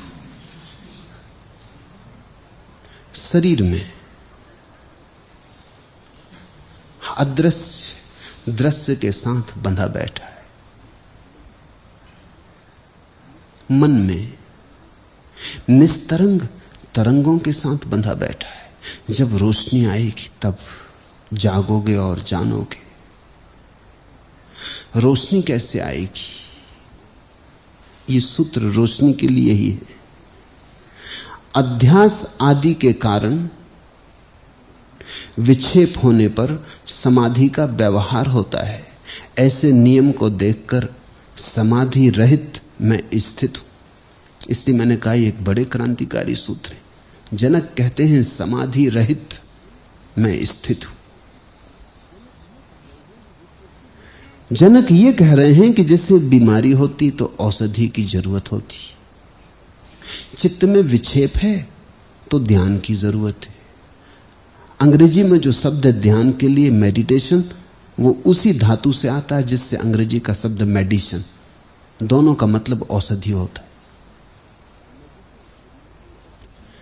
मेडिसिन शरीर के लिए औषधि है और मेडिटेशन आत्मा के लिए।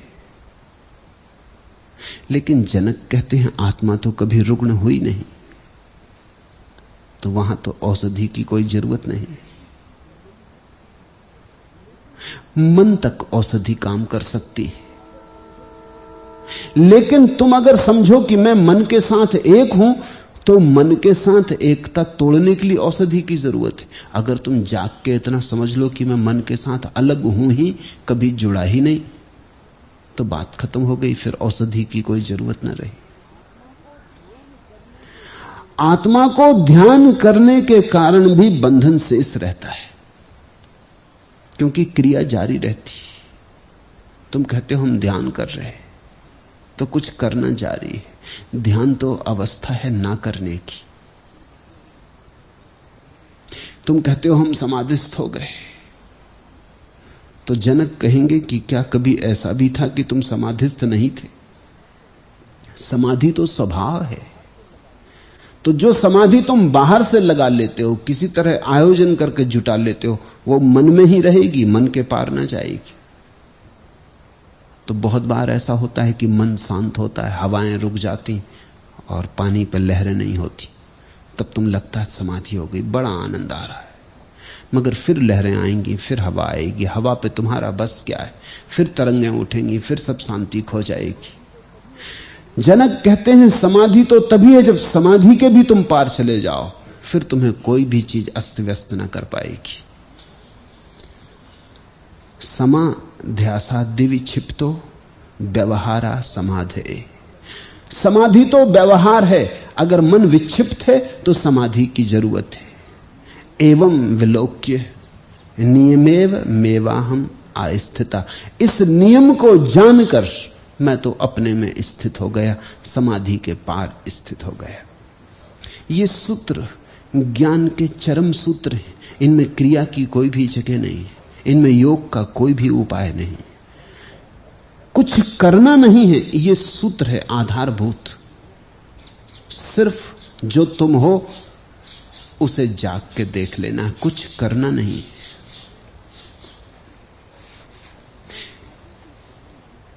अध्यास आदि के कारण विक्षेप होने पर समाधि का व्यवहार होता है। ऐसे नियम को देखकर समाधि रहित मैं स्थित हो गया हूं, समाधि रहित। हे प्रभु, हे और उपादेय के वियोग से, वैसे ही हर्ष और विषाद के अभाव से अब मैं जैसा हूं वैसा ही स्थित हूं। ये शब्द सुनना, ये शब्द गुनना, ये शब्द खूब भीतर तुम्हारे पड़ जाएं बीज की तरह। अब मैं जैसा हूं वैसा ही स्थित हूं। मेरी भी सारी शिक्षा यही है कि तुम जैसे हो वैसे ही परमात्मा को स्वीकार हो। तुम नाहक दौड़ धूप मत करो। तुम ये मत कहो कि पहले हम पुण्यात्मा और महात्मा बनेंगे तब फिर परमात्मा हमें स्वीकार करेगा। तुम जैसे हो वैसे ही ठहर जाओ। तुम स्वीकृत हो। तुम्हारा मन आपाधापी का आदी हो गया। पहले धन के पीछे दौड़ता, फिर धन से उब गए तो ध्यान के पीछे दौड़ता, लेकिन दौड़ता जरूर। और जब तक तुम दौड़ते तब तक तुम उपलब्ध ना हो सकोगे। स्थित हो जाओ, रुक जाओ।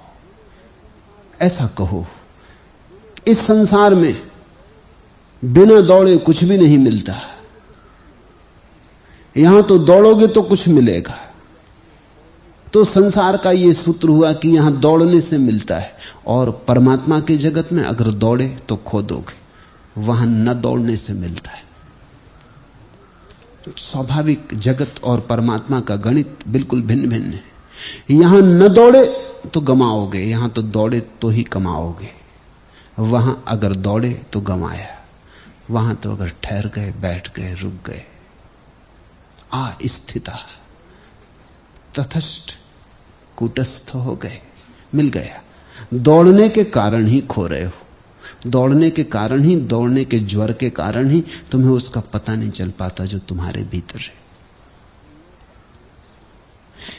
हेयो पादे विरहा देहम हर्ष विषादयो अभावाधद्य हे ब्रह्मनेव मेवाहम आस्थिता। हे ब्रह्मन, जनक अपने गुरु को कहते हैं हे ब्रह्मन, हे भगवान। हेयो पादे विरहात। अब तो क्या ठीक क्या गलत दोनों ही गए, क्या करना क्या न करना दोनों ही गए, क्योंकि करता गया। क्या शुभ क्या अशुभ, ऐसी चिंता अब न रही, क्योंकि करने को ही कुछ नहीं रहा। मैं तो अकर्ता हूं। हर्ष विषादयो अभावात, और ऐसा होने के कारण हर्ष और विषाद का अभाव हो गया है। हे ब्रह्मन, अद्य अहम एवं एव आस्थिता, इसलिए अब तो मैं जैसा हूं वैसा का वैसा ही स्थित हो गया हूं। मैं कुछ नया नहीं हो गया, मैं कुछ महात्मा नहीं हो गया, मैंने कुछ पा नहीं लिया। अब तो मैं जैसा हूं वैसा ही स्थित हो गया हूं। और स्वभाव का अर्थ इतना ही होता है कि जैसे हो वैसे ही स्थित हो जाओ। ये अपूर्व उपदेश है। इससे ऊंचाई कभी किसी उपदेश ने नहीं ली। ये आखिरी देशना है। इससे श्रेष्ठ कोई देशना हो नहीं सकती, क्योंकि ये परम स्वीकार की बात है। तुम जैसे हो वैसे ही। इसी क्षण इसे थोड़ा जाग के अनुभव करो। इसी क्षण अगर तुम शांत हो, मुझे सुनते समय अगर तुम अपने में स्थित बैठे हो, कोई भागदौड़ नहीं, कोई हलन चलन नहीं, तो क्या पाने को है? क्या इसी क्षण तुम्हें स्वाद नहीं मिलता इस बात का कि पाने को क्या है? पा लिया, पाए ही हुए। जब बुद्ध को ज्ञान हुआ, किसी ने पूछा कि क्या मिला, तो बुद्ध ने कहा मिला कुछ भी नहीं, जो पाया ही हुआ था उसका पता चला। अपने ही घर में संपदा थी, न मालूम कहां कहां खोजते फिरते थे। यहूदियों की बड़ी मीठी कथा है कि एक यहूदी धर्मगुरु ने सपना देखा कि राजधानी में पुल के बाएं किनारे राजमहल के सामने बड़ा धन गड़ा है। एक दिन देखा तो उसने सोचा सपने तो सपने हैं, लेकिन दूसरे दिन फिर देखा और इतना स्पष्ट देखा, बराबर जगह भी दिखाई पड़ी कि एक पुलिस वाला वहां खड़े होकर पहरा देता है पुल के ऊपर, ठीक उसके नीचे जहां पुलिस वाला खड़ा है। मगर दूसरे दिन थोड़ा मन में गुदगुदी तो आई कि धन उखाड़ ले जाके, लेकिन सोचा कि सपनों से कहीं ऐसे धन मिले। फिर लेकिन तीसरे दिन सपना आया और आवाज आई कि क्या पड़ा कर रहा है, जा खोज ले, अब ये मौका फिर ना मिलेगा। पीढ़ी दर पीढ़ी के लिए तेरा रोग दीनता सब दूर हो जाएगी। तो बेचारा यहूदी गया, पहुंचा चल के कई दिनों बाद राजधानी। भरोसा तो नहीं आता था, कई दफे संदेह होने लगता था मन में कि सपने के पीछे जा रहा हूं, मूर्ख हूं, कहां का पुल कहां का राजमहल हो या ना हो, पर अब आधा आ गया तो चलो देख ही आए। और राजधानी भी नहीं देखी तो राजधानी देख लेंगे। जाके तो चकित हो गया, पुल है वही पुल, महल है सामने वही महल जो सपने में देखा, रत्ती रत्ती वही है, और पुलिस वाला खड़ा है और शकल भी पहचानी। वो 3 दिन जो सपने में देखा वही आदमी खड़ा है। बड़ा हैरान, लेकिन अब खोदे कैसे? वहां पहरा लगा रहता 24 घंटा। मगर वो घूमने लगा वहीं वहीं, पुल के आसपास चक्कर लगाए, इधर जाए उधर जाए। पुलिस वाला भी देख के सोचने लगा कि मामला क्या है। वो उसके लिए खड़ा किया गया पुलिस वाला कि कोई पुल पर से कूद कांद के मर न जाए। आत्महत्या करने वालों के लिए जगह थी, वो कुछ आत्महत्या तो नहीं करनी, बात क्या है। लेकिन आदमी सीधा साधा भोला भाला मालूम पड़ता है। 2-4 दिन तो उसने देखा, फिर नहीं रहा गया। उसने कहा कि सुन भाई, तू क्यों यहां भटकता है? किसी की प्रतीक्षा है? कुछ खोज रहा है? कुछ गमा बैठा? कोई दुख कोई पीड़ा, क्या मामला है? तो उसने कहा बाप से क्या छिपाना, एक बड़ी हैरानी की बात, सपना देखा, 3 दिन तक देखा, यही जगह जहां आप खड़े इसके नीचे धन गड़ा है। वो पुलिस वाला तो जोर से हंसने लगा। उसने कहा हद हो गई, सपना तो मैंने भी देखा है कि फला फला गांव में, और वो उसी के गांव का नाम लिया जहां से यहूदी आया, फला फला यहूदी के घर में, वो तो इसी का नाम है यहूदी का, उसकी खाट के नीचे जहां वो रोज रात सोता और सपने देखता है, धन गड़ा है। अब हम कोई ऐसे पागल हैं कि सपनों में उलझ जाएं और कहां खोजे? उस गांव में इस नाम के 50 यहूदी होंगे, आधा गांव इस नाम का होगा, और कोई के घर में घुस के खोदेंगे कैसे? तू भी खूब पागल है मूर्ख। लेकिन ये सुन के यहूदी तो बोला नमस्कार धन्यवाद। वो भागा, जाके खाट के नीचे खोदा, धन वहां था, जिससे हम खोजते फिर रहे हैं कहीं और, वो हमारे भीतर है, हम उसे लेकर ही आए, वो हमारा स्वभाव है। तुम जैसे हो वैसे ही, इसी क्षण, एक क्षण बिना गमाए निर्वाण को उपलब्ध हो सकते हो। कुछ करने की बात होती तो समय लगता है, तो चेष्टा करनी पड़ती। महात्मा बनना हो तो समय लगेगा, परमात्मा बनना हो तो समय लगने की जरा भी जरूरत नहीं। इसे मुझे फिर से दोहराने दो, महात्मा बनना हो तो बहुत समय लगेगा, जन्म जन्म लगेंगे, क्योंकि महात्मा का अर्थ है बुराई को काटना है, भलाई को संभालना है, अच्छा करना है, बुरा छोड़ना है, ये छोड़ना वो पकड़ना, बड़ा समय लगेगा। और फिर भी तुम महात्मा हो पाओगे इसमें संदेह है, क्योंकि कोई महात्मा हो ही नहीं सकता जब तक उसे भीतर का परमात्मा ना दिखाई पड़ जाए। तब तक सब थोथा है, धोखा है, ऊपर ऊपर है, आवरण है। असली क्रांति महात्मा होने की नहीं है, असली क्रांति तो इस उद्घोषणा की है कि मैं परमात्मा हूं, अहम ब्रह्मास्मि। और ये इस क्षण हो सकता है, अगर न हो तो केवल इतना ही कि तुम समझ नहीं पाए स्थिति को। देह तुम नहीं हो, मन तुम नहीं हो, इतनी बात तुम्हारे स्मरण में गहरी हो जाए, तुम दृष्टा हो। अब मैं जैसा हूं वैसा ही स्थित हूं। अध्य अहम एवं एव आस्थिता, इसे खूब गुनगुनाना। इस बात को जितना पी जाओ उतना शुभ है। कभी कभी बैठे बैठे शांत इस बात का स्मरण करना कि मैं जैसा हूं वैसा ही अपने में स्थित, प्रभु में स्थित हूं। कभी अंधेरी रात में उठ के बिस्तर पर बैठ जाना और इसी एक बात का गहन स्मरण करना कि मैं जैसा हूं वैसा ही। और मैं तुमसे कहता हूं अभी और यहीं, तुम जैसे हो ऐसे ही। बस फर्क इतना ही है कि कर्ता से चेतना हट जाए और साक्षी हो जाए। जरा सा फर्क है, जैसे कोई गियर बदलता कार में, बस ऐसा गियर बदलना, कर्ता से साक्षी। इस गियर बदलने के लिए कई बातें सहयोगी हो सकती हैं, लेकिन इस गियर बदलने को कोई भी बात जरूरी नहीं है। ध्यान सहयोगी हो सकता है, लेकिन ध्यानी मत बन जाना। संन्यास सहयोगी हो सकता है, लेकिन संन्यास की अकड़ मत ले लेना। सन्यासी मत बन जाना, नहीं तो चूक गए। पूजा प्रार्थना सहयोगी हो सकती है, लेकिन पुजारी मत बन जाना। ये सब चीजें सहयोगी हो सकती हैं, कारण नहीं। कारण की तो जरूरत ही नहीं है। परमात्मा तो तुम हो ही, अन्यथा होने का उपाय नहीं।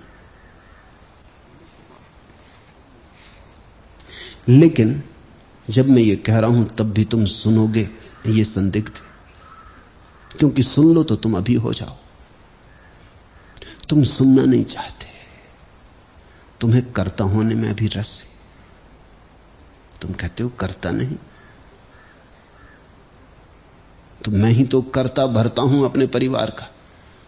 तुम पत्नी के सामने जैसे अकड़ के खड़े हो जाते हो कि पति स्वामी छू चरण, और वो कहती मैं तुम्हारी दासी। और तुम बेटे से कहते हो कि देख मैं ही तुझे पाल के बड़ा कर रहा हूं, भूल मत जाना। और जब तुम धन कमा लेते हो तो तुम चाहते हो हर कोई कहे कि हां हो साहसी, हो संघर्षशील। और जब तुम चुनाव जीत जाओ और किसी पद पे पहुंच जाओ तो तुम ये कहने में मजा ना पाओगे कि मैं साक्षी हूं। फिर मजा क्या रहा? हराया, जीते, किसी को गिराया, इसमें सब रस है। मैंने सुना मुल्ला नसरुद्दीन कुछ वर्षों लंदन में रहता था। दिल्ली में रहने वाले उसके छोटे भाई ने एक दिन उससे फोन पे बातचीत की। हालचाल पूछने के बाद छोटे भाई ने कहा भैया मां कह रही हैं कि 500 रुपए भेज दो। मुल्ला ने कहा क्या कहा, कुछ सुनाई नहीं दे रहा। अब तक सब सुनाई दे रहा था, अचानक बोला कुछ सुनाई नहीं दे रहा। छोटे ने फिर भी चिल्ला के कहा मां कह रही है 500 रुपए भेज दो। मुल्ला ने फिर भी वही उत्तर दिया। छोटे ने और भी चिल्ला के कहा, पर बड़े ने, मुल्ला ने फिर भी वही जवाब दिया। इतने में ऑपरेटर जो दोनों की बातें सुन रहा था बोला, अरे भाई आपको सुनाई कैसे नहीं दे रहा? आपकी मां कह रही कि 500 रुपए भेज दो। मुल्ला ने कहा तुझे अगर सुनाई दे रहा तो तू ही क्यों नहीं भेज देता? सुनाई तो सभी को दे रहा है, लेकिन वो 500 रुपए भेजना। मैंने सुना है एक गांव में एक धनपति था, बड़ा कंजूस, बमुश्किल दान देता था, और बाद में वो बहरा भी हो गया। लोगों को तो शक था कि वो बहरा इसीलिए हो गया कि लोग दान मांगने आए तो वो कान पे हाथ रख ले, वो कहे कुछ सुनाई ही नहीं दे रहा। पर एक आदमी आया, वो भी खूब चिल्ला चिल्ला के कह रहा था। तो उसने कहा भाई बाएं तरफ से कहे, मुझे दाएं कान में तो कुछ सुनाई पड़ता नहीं। उसने बाएं कान में कहा बड़ी हिम्मत करके कि 100 रुपए दे, तो वो लाख सकता था, लेकिन वो कंजूस है, कृपण है। 100 रुपए सुन के उसने कहा कि नहीं भाई बाएं कान में ठीक नहीं सुनाई पड़ रहा, तू दाएं में कह। दाएं तक आते उसने सोचा कि अब इसको सुनाई ही नहीं पड़ रहा, ना 100 सुनाई पड़ रहे हैं, तो क्यों ना बदल लूं। उसने कहा 200 रुपए। उसने कहा फिर बाएं वाली बात ही ठीक है। फिर जो बाएं से सुनाई पड़ा वो ही ठीक। सुनाई तो सब पड़ रहा है, बहरे बने बैठे हो।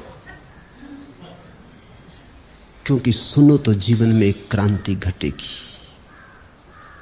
और तुम इस बात के लिए भी राजी हो। अगर कोई तुमसे कहे कि ठीक कुछ करना है, तो तुम कहते हो करने को हम राजी हैं, क्योंकि करने में तत्क्षण तो क्रांति होने वाली नहीं। करेंगे, अभी कोई जल्दी तो है नहीं, आज तो होने वाला नहीं, कल करेंगे, परसों करेंगे। लेकिन जनक की बात सुनने की हिम्मत नहीं है, क्योंकि जनक कहते हैं अभी हो सकता। तुम्हें बचने का जरा भी तो अवसर नहीं देते, तुम्हें भागने का जरा भी तो उपाय नहीं देते, तुम स्थगित कर सको इतनी बेईमानी की गुंजाइश नहीं छोड़ते। इसलिए अष्टावक्र की गीता प्रभावी नहीं हो सकी। मुझसे लोग पूछते हैं कि इतना महाग्रंथ कृष्ण की गीता तो इतनी प्रभावी हुई, अष्टावक्र की गीता प्रभावी क्यों ना हो सकी? कारण साफ है। कारण यह है कि अष्टावक्र कहते हैं अभी हो सकता, और इतना दांव लगाने की हिम्मत बड़ी विरली हिम्मत कभी होती किसी में। इसलिए ऐसी बात को लोग सुनते ही नहीं, पढ़ते ही नहीं। लोग तो ऐसी बात पढ़ते सुनते हैं जिसमें उनको सुविधा रहे। आश्रम है, अनाश्रम है, ध्यान है और चित्त का स्वीकार और वर्जन है। उन सबसे उत्पन्न हुए अपने विकल्प को देखकर मैं इन तीनों से मुक्त हुआ स्थित हूं। आश्रम है, हिंदू 4 आश्रम में बांटते जीवन को, वर्णों में बांटते, 4 वर्ण 4 आश्रम। लेकिन जनक कहते हैं आश्रम है, अनाश्रम है, वो भी जाल है, वो भी उपद्रव है। सब विभाजन उपद्रव है। अविभाज्य की खोज करनी है तो विभाजन से काम ना आएगा। न ब्राह्मण ब्राह्मण है, न शूद्र शूद्र है, वो सब चालबाजियां हैं, वो राजनीतिज्ञों की शोषण की व्यवस्थाएं। और मैं बटने को राजी नहीं हूं, क्योंकि चैतन्य ना तो शूद्र है और ना ब्राह्मण है। चैतन्य तो बस चैतन्य, वो साक्षी तो सिर्फ साक्षी है। इसलिए कभी कभी ऐसा होता है, बड़े बड़े ज्ञानी भी क्षुद्र बातों में पड़े रह जाते हैं। कहते हैं शंकराचार्य काशी में स्नान करके लौटते थे कि एक शूद्र ने उनको छू लिया, तो वो चिल्लाए कि हट शूद्र। लेकिन शूद्र भी फकीर संत था। उसने कहा कि मैंने सुना कि आप अद्वैत का प्रचार करते। और आप कहते एक ही है। अब इस एक ही में ये शूद्र और ब्राह्मण कहां से आ गए? और मैं ये पूछना चाहता हूं महानुभाव कि जब मैंने आपको छुआ तो आपके शरीर को छुआ कि आपकी आत्मा को छुआ? अगर शरीर को छुआ तो शरीर तो सभी के शूद्र हैं, सभी गंदे, और शरीर से शरीर को छुआ तो आप क्यों परेशान हो रहे? और अगर आपकी आत्मा को छू लिया तो आत्मा तो न शूद्र है और न ब्राह्मण है, ऐसा आप ही उपदेश करते। कहते हैं शंकराचार्य जो बड़े बड़े पंडितों को हरा चुके थे, बड़े दिग्गजों को हरा चुके थे, इस फकीर के सामने झुक गए और नत हो गए। उन्होंने कहा क्षमा करना। ऐसा बोध मुझे कभी किसी ने दिया नहीं। फिर बहुत शंकराचार्य ने कोशिश की कि खोजें ये कौन आदमी था। सुबह के अंधेरे में ये बात हो गई थी, ब्रह्म मुहूर्त में पता नहीं चल सका कौन आदमी था। लेकिन जो भी रहा हो, उसका अनुभव बड़ा गहरा था।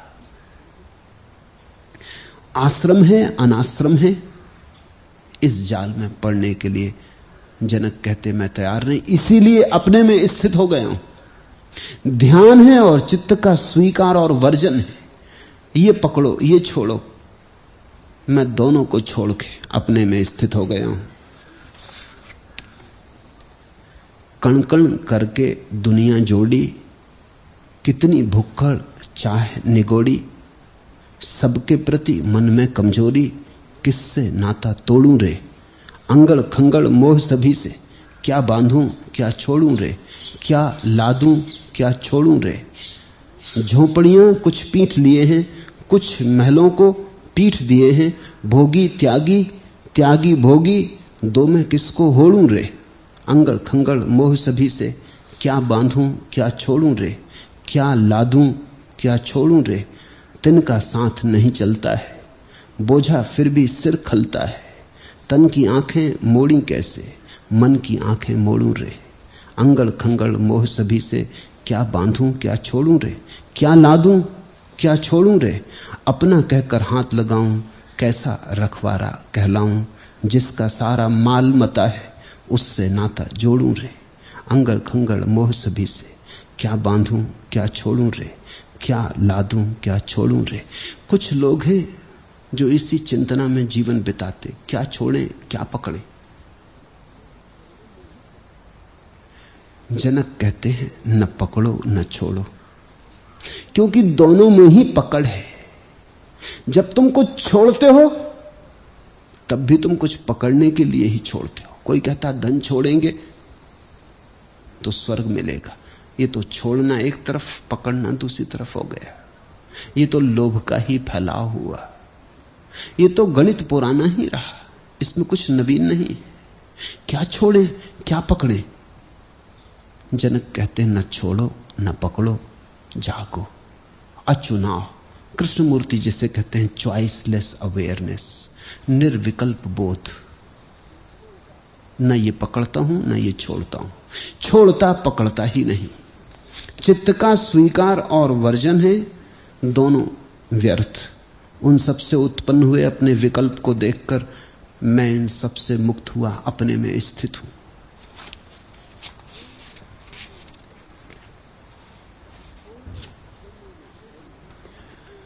छोड़ने पकड़ने में बड़ी चालबाजी है। सुना है मैंने, मुल्ला नसरुद्दीन एक शराब के अड्डे पर रोज शराब पीने जाता था और 2 गिलास ऑर्डर देता। शराब आने पर वह दोनों हाथों में गिलास लेकर चीयर्स करता और एक के बाद दूसरे गिलास से घूंट भर भर के पीता। एक दिन बैरे ने राज पूछा कि मामला क्या है, आप सदा 2 ही गिलास क्यों बुलवाते हैं? तो उसने बताया एक गिलास मेरा है और एक मेरे दोस्त का।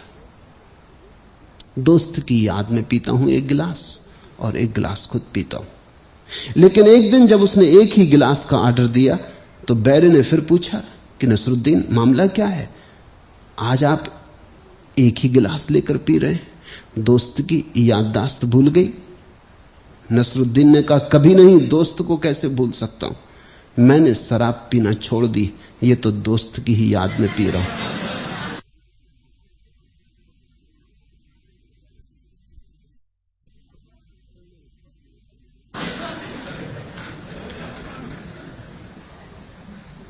छोड़ो पकड़ो बहुत फर्क पड़ता नहीं, तुम आदमी वही के वही रहते हो।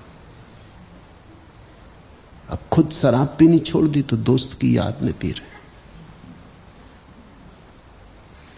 आदमी बहुत चालबाज है, और गहरी से गहरी चालबाजी ये है कि तुम कहते हो धन छोड़ दें, इससे परम धन मिलेगा। तुम कहते हो पद छोड़ दें, इससे परम पद मिलेगा। तुम कहते हो सब छोड़ दें इस संसार का, लेकिन मोक्ष मिलेगा, स्वर्ग मिलेगा। देखो, मिलने की बात तो कायम ही है, तुम सौदा कर रहे हो, छोड़ कुछ भी नहीं रहे हो। ये कोई छोड़ना हुआ है? या अगर ये छोड़ना है तो तुम फिल्म देखने जाते हो, 10 रुपए की टिकट खरीदते हो, तो तुमने 10 रुपए का त्याग कर दिया। लेकिन तुम उसको त्याग नहीं कहते, क्योंकि तुम कहते हो 10 रुपए का छोड़ा। छोड़ा क्या? फिल्म देखी। तुमने संसार छोड़ा और स्वर्ग देखने की कामना रखी, तो तुम कुछ भिन्न बात नहीं कर रहे। सौदा है ये त्याग नहीं। त्याग तो तभी संभव है जब तुम छोड़ने पकड़ने दोनों को छोड़कर अपने में स्थित हो गए। तुमने कहा मैं तो बस मैं हूं, न कुछ पकड़ूंगा न छोड़ूंगा, जो होगा हो। मैं जैसा हूं प्रमुदित, मैं जैसा हूं तटस्थ कूटस्थ। जैसा कर्म का अनुष्ठान अज्ञान से है, वैसा ही कर्म का त्याग भी अज्ञान से है। सुनो इस सूत्र को। जैसे कर्म का अनुष्ठान अज्ञान से है, वैसे ही त्याग का अनुष्ठान भी अज्ञान से है। इस तत्व को भली भांति जानकर मैं कर्म अकर्म से मुक्त हुआ, अपने में स्थित हूं। न कुछ करता न कुछ छोड़ता। परमात्मा जो कर रहा है करे, मैं तो सिर्फ दृष्टा हूं, देखता हूं। यथा कर्म अनुष्ठानम अज्ञानात्, जैसे अज्ञान से ख्याल होता है बुरे करने का, तथा उपरमा, भाव भी अज्ञान से ही उठता है। करने का भाव ही अज्ञान से उठता है, कर्ता का भाव ही अज्ञान से उठता है। इदम सम्यक बुद्धवा, ऐसा सम्यक रूप से जाग कर मैंने देखा। इदम सम्यक बुद्धवा, ऐसा मैं जागा और मैंने देखा। अहम एवं एव आस्थिता, इसलिए उसी क्षण से अपने में स्थित हो गया हूं। अब न मुझे कुछ करनी है न कुछ अकरनी है, न कुछ कर्तव्य है न कुछ अकर्तव्य है। अगर ऐसा न हुआ तो तुम्हारी जो भ्रांति भोग में थी, पकड़ में थी, संसार में थी, उसी भ्रांति का नए नए रूपों में, नए नए ढंग में तुम फिर विस्तार करते रहोगे। मुल्ला नसरुद्दीन आदमी तो झक्की है, कोई ना कोई बीमारी लेके अस्पताल पहुंच जाता है। अस्पताल के डॉक्टर भी उससे परेशान हैं। एक बार उसकी छाती में दर्द हुआ, जांच के लिए अस्पताल गया। डॉक्टर ने भली प्रकार खोजबीन की, फिर भी मुल्ला को तसल्ली ना हुई। विशेषज्ञ ने उन्हें आराम करने के लिए कहा तो वो चिल्लाया, पहले मेरा एक्सरे लिया जाए। एक्सरे की रिपोर्ट भी बिल्कुल ठीक थी, खून वगैरह की जांच भी उसने करवाई। सभी प्रकार की जांच हो जाने पर भी वो व्यक्ति मुल्ला शांत ना हुआ। उसने कहा अब विचार है, अब और क्या करें? उसने कहा अब मेरा पोस्टमार्टम किया जाए। सुन रखा था कि पोस्टमार्टम भी होता है, तो सोचा कि एक जांच बाकी रह गई। आदमी की मूढ़ता अगर है तो सब तरफ से प्रकट होगी, जगह जगह से प्रकट होगी।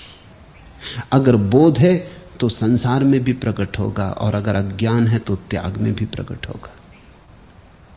इसलिए तुम छोड़ छाड़ के भागने की बातें मत सोचना। जहां हो, जैसे हो, उसी स्थिति में कर्ता भाव को विसर्जित करो, कर्ता भाव को समाप्त हो जाने दो। धीरे अकर्ता भाव से करते रहो जो कर रहे थे। कल भी किया था, आज भी करो वही, बस इतना सा फर्क पीछे से खिसका लो कि करने वाले तुम न रह जाओ। कल भी दुकान गए थे, आज भी जाना। कल भी ग्राहक को बेचा था, आज भी बेचना। बस इतना फर्क कर लेना कि कर्ता भाव सरका लेना। कल मालिक की तरह दुकान पे गए थे, आज ऐसे जाना कि मालिक परमात्मा है, तुम तो केवल नौकर चाकर। और तुम अचानक फर्क पाओगे। चिंता गई, झंझट गई। ग्राहक ले ले तो ठीक, ना ले ले तो ठीक। मालकियत क्या गई कि सारा इतना ही हो जाए। तो तुम धीरे धीरे पाओगे जहां थे वहीं, जैसे थे वहीं। धीरे धीरे परमात्मा तुम्हारे भीतर जाग गया, उतर गई रोशनी, अवतरण हुआ। अचिंत का चिंतन करता हुआ भी यह पुरुष चिंता को ही भजता है, इसलिए उस भावना नहीं करता, क्योंकि भगवान का चिंतन हो कैसे सकता है।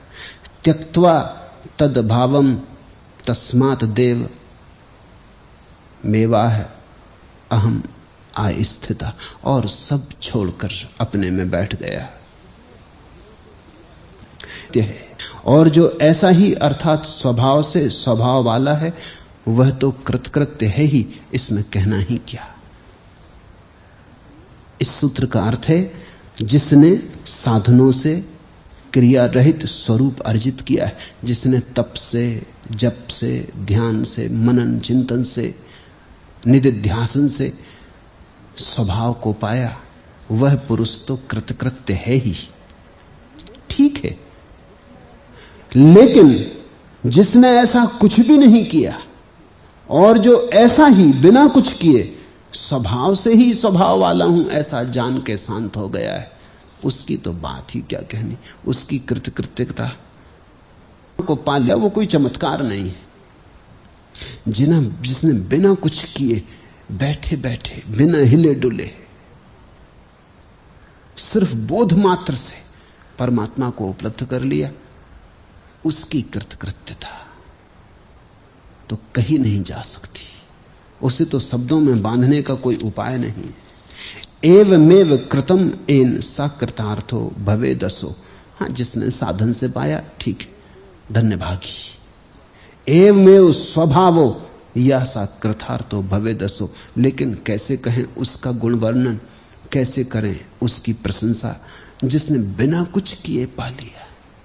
जनक कहते मैंने तो बिना कुछ किए अपनी ही जगह बैठ के पा लिया है।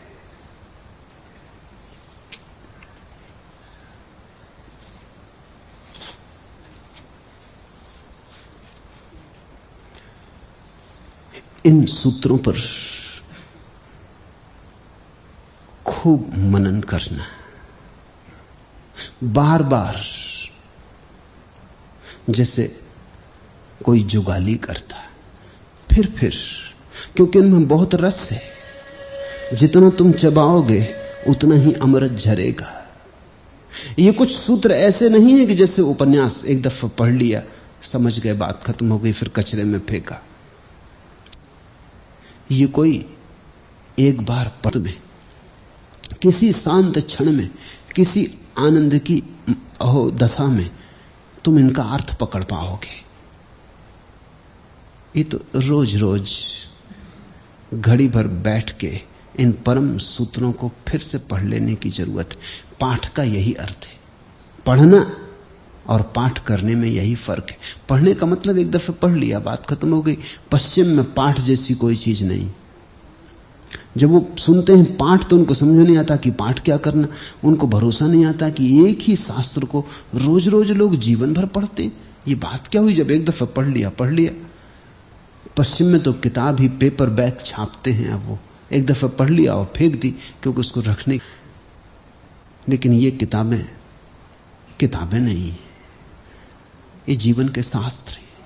शास्त्र और किताब का यही फर्क है। किताब एक दफा पढ़ लेने से व्यर्थ हो जाती, शास्त्र अनेक बार पढ़ने से भी व्यर्थ नहीं होता। शास्त्र तो तब तक व्यर्थ नहीं होता जब तक तुम शास्त्र ना बन जाओ। तब तक उसे पढ़ते ही जाना, तब तक उसे फिर पढ़ना। कौन जाने किस मुहूर्त में तुम्हारा मन सदा एक सी अवस्था में नहीं होता।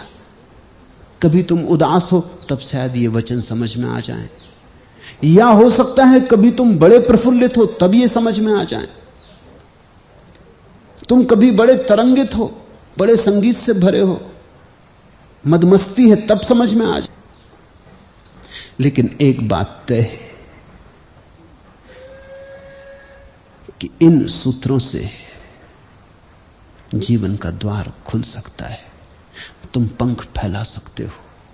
जा सकते हो उस अनंत के मार्ग पर, उस परम नीड़ को खोज सकते हो जिसे बिना खोजे कोई कभी तृप्त नहीं हुआ है।